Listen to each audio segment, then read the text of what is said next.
If you're over 50 and balance is a concern for you, I'm going to show you 3 exercises, and we're going to actually use them as assessment tools to get an understanding of where your current level of balance is right now. So the first one is going to be more of a beginner level. So all we're going to get you to do, and do it, you might like to do it together with me, is we're going to go opposite hand and knee raise, and we're going to do it in slow motion. We're going to pause and balance, hold.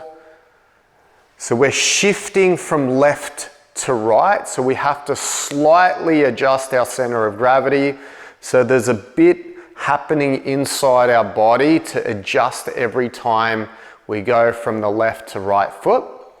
So if you've been able to do this pretty steadily without falling or, without sort of losing your balance, then that's a tick. If not, this might be an exercise that you want to use as a daily practice. Assessment exercise 2. Okay, so this one's going to be a little bit more challenging.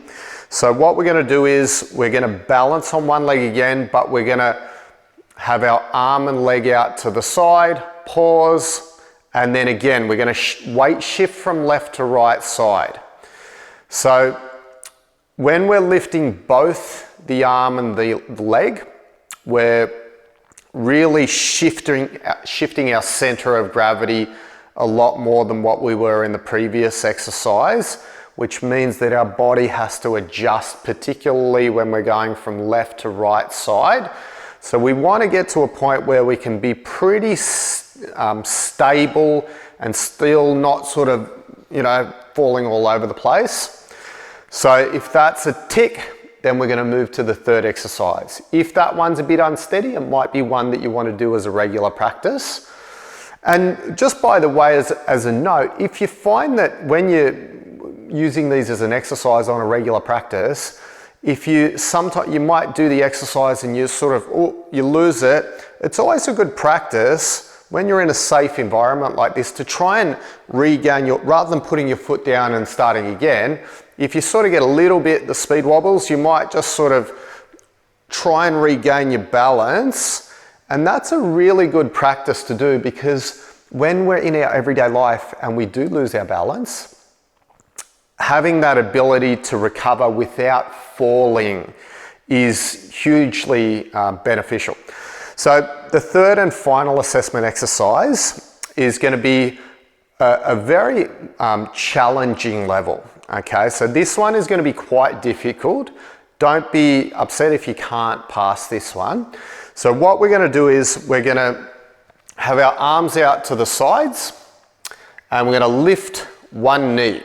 Now what I'm going to do is I'm going to look at one hand, okay, the fingers of one hand as I'm balancing like this, and then I'm just going to do a little mini squat, touch my foot to the floor, come up, and then I'm going to switch. I'm going to look at my other hand, go down, come up, and we'll repeat that for a number of reps. You might find that doing it on one side is a lot more challenging than on the other side. So if you have one side that's really a lot more unstable than the other side, then you'll want to do that as an exercise more on that side to balance the sides out. So then obviously we do it on the other side. So the concept is that we rely on vision a lot for our balance, okay? Because we're assessing where our body fits into, around with other objects around it, the distance and all that sort of thing. So when we look to one side and we do the movement, obviously it's a challenging movement because we're getting a bit of a squat happening. We're shifting our center of gravity forwards and back.